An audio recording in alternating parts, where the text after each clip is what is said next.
Welcome to the NEI podcast. In today's episode, we're coming to you from the 2023 NEI Congress in Colorado Springs, Colorado. We'll be hearing from one of our incredible speakers in this special extended Q&A episode to give you a chance to get your unanswered questions addressed from selected presentations. Hello, my name is Vladimir Maletic, and I will be answering your questions about my NEI Congress presentation, From Despair to Delight, Advances in the Treatment of Anhedonia, and Ho-Hum to Aha, Treating Anhedonia and Emotional Blunting. So let us start with some of the questions. An audience member wanted to know, why don't we speak of anhedonic depression as distinct from hedonic depression? I would say that hedonic depression is somewhat an awkward term, which would mean that it's depression with somebody who has enhanced capacity to experience pleasure or enhanced interest. But there is a difference between individuals who have pronounced anhedonia and the ones who do not.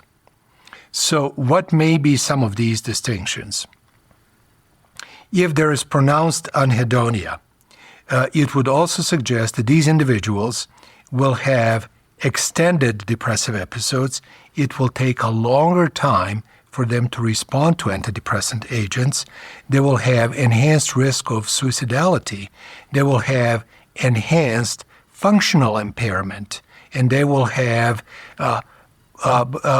let's say, diminished response to certain category of agents, such as antidepressants that enhance serotonin.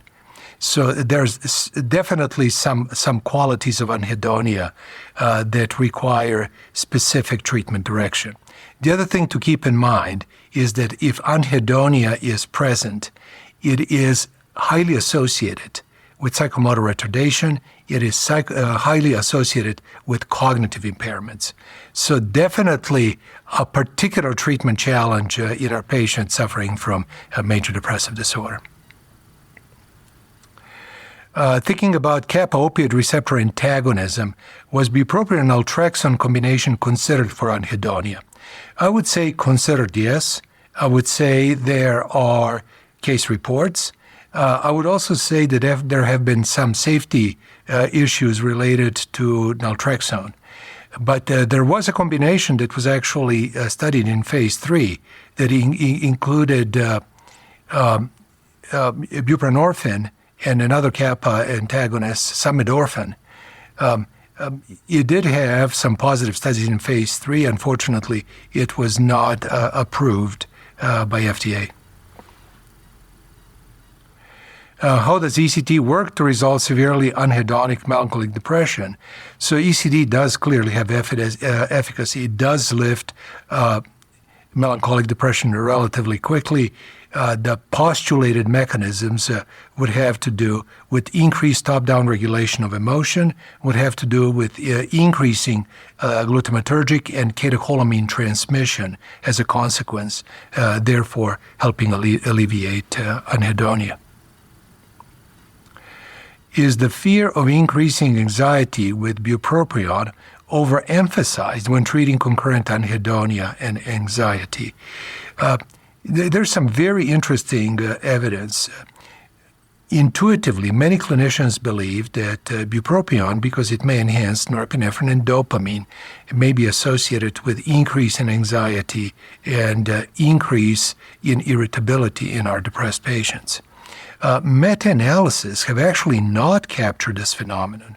So bupropion, even in patients who are depressed and anxious, seems to be effective in a similar fashion as SSRIs and SNRIs. So there's really no evidence supporting that. As a matter of fact, there are even studies, small-scale studies, in patients who have PTSD, where bupropion was not associated with worsening of PTSD symptoms, actually may have helped with some of the anxious symptoms. Again, this is just preliminary evidence, and I would by no means suggest this to be a common practice. How effective is bupropion as an adjunct in reducing SSRI-induced emotional blunting? Again, we mostly have anecdotal evidence. And anecdotal evidence would suggest that bupropion, especially in higher doses, so above 300 milligrams a day, may help both with anhedonia and emotional blunting. And there is some evidence suggesting that higher doses of bupropion added to SSRI may even alleviate some of the sexual side effects associated with SSRIs. Again, not a standard of treatment, but there is some evidence out there. I mentioned sexual side effects of SSRIs because sexual dysfunction to a degree is also proxy of anhedonia. If a patient has no depression, no apathy, no psychotropic use, and no anhedonia, but reports emotional blunting linked to PTSD, is there a treatment option? So all FDA-approved treatments right now are SSRIs. Therefore, we would have to go outside what has been carefully studied.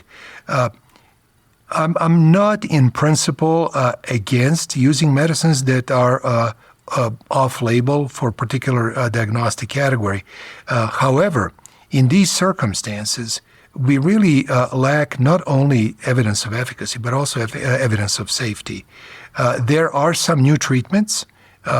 There are atypical antipsychotics that are D2, D3 partial agonist antagonists and also modulate norepinephrine transmission and arousal that are being studied. They're in phase 3 for PTSD. They may offer some promise.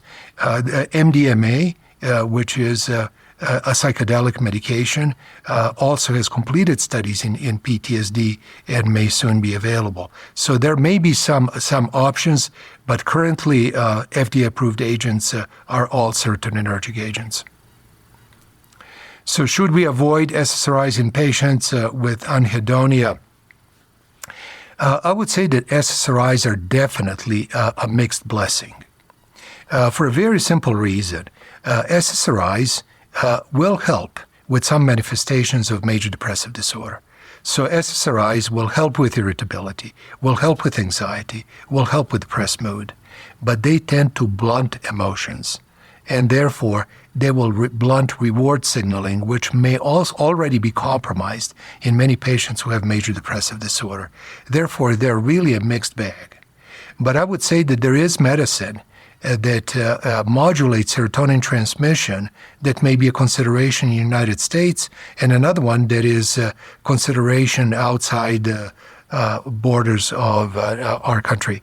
So what is the medicine that is available here? Vortioxetine is a multimodal medication, which amongst other things does modulate serotonin. So it is a moderate serotonin uptake inhibitor. It is a serotonin 1A agonist. And very importantly, it is a serotonin 3 antagonist. So some of the effects of excessive serotonin are mitigated because excessive serotonin via serotonin 3 receptors on GABA interneurons in the prefrontal cortex will blunt glutamate signaling. And downstream, decreased glutamate signaling, if we are considering its input into ventral tegmental area, may translate into suppression of dopamine transmission.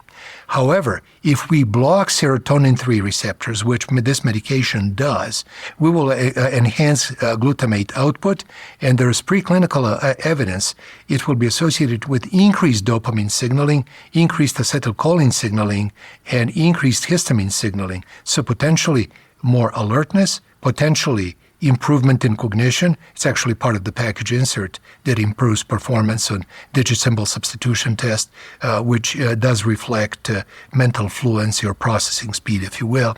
And there are studies showing that it does improve anhedonia. More recently, Roger McIntyre's group has published a study in patients who suffer from post-COVID syndrome. And these individuals had foggy mind, had fatigue, had compromised cognition. Vortioxetine was used in these patients effectively if they had elevated inflammation, so CRP above median level, to actually help enhance cognition. So we do have multiple direction of evidence suggesting its helpful effect in these individuals. Would some of these treatments be applicable in patients with chronic schizophrenia who have anhedonia and negative symptoms? There is a risk of increasing dopamine and increasing psychosis? Well, really not, because there are a couple of medicines that are approved for treatment of schizophrenia and also as adjunctive treatment in MDD. So aripiprazole is partial dopamine 2, dopamine 3 agonist-antagonist. It is medicine that is approved both for treatment of schizophrenia, but also as adjunctive treatment in MDD. Brexpiprazole, another partial D2, D3 agonist-antagonist, is approved as adjunctive treatment in MDD, but it is also an antipsychotic. It has FDA approval for treatment of schizophrenia.